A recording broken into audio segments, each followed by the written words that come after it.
यह बात तब की है जब श्री कृष्ण अपने बाल्यावस्था में थे। यानी यह कहानी श्री कृष्ण के बचपन की है। उस समय ब्रह्मा जी को पता चला कि भगवान विष्णु स्वयं श्री कृष्ण के रूप में पृथ्वी पर अवतरित होने वाले हैं। तो उनके मन में श्री कृष्ण के दर्शन करने का विचार आया। वह ब्रह्मलोक से पृथ्वी पर आए और देखा कि अपने सिर पर मोर का मुकुट धारण किए एक बालक गायों और ग्वालों के साथ मिट्टी में खेल रहा है। यह दृश्य देखकर ब्रह्मा जी को विश्वास नहीं हुआ कि यह बालक ही विष्णु जी का अवतार है। लेकिन बच्चे के चेहरे पर अतुल्य तेज था। यह देखकर ब्रह्मा जी ने श्री कृष्ण की परीक्षा लेने का विचार किया।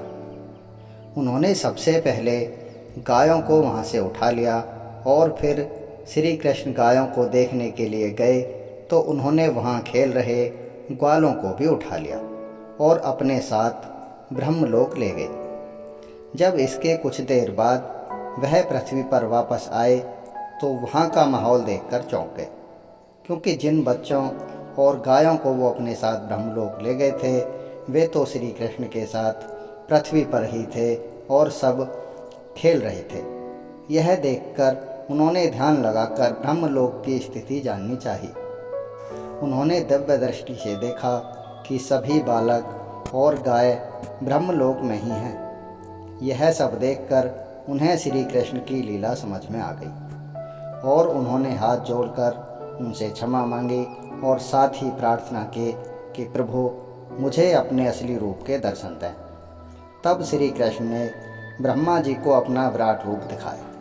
श्री कृष्ण के उस रूप के दर्शन करने के लिए कई और ब्रह्मा भी वहाँ पर आ गए।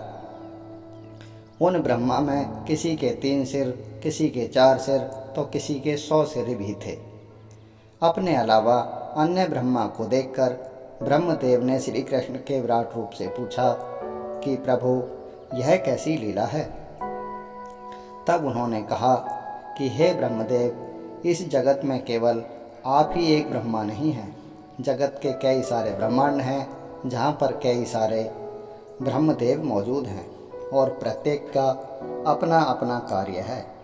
यह सुनकर ब्रह्मदेव ने शीश झुकाकर श्री कृष्ण को नमस्कार किया और क्षमा मांगी। दोस्तों, कैसी लगी आपको आज की कहानी? कहानी पसंद आई हो तो चैनल पर जाकर सब्सक्राइब करें, लाइक करें, कमेंट करें और बेल आइकॉन दबाना ना भूलें। धन्यवाद।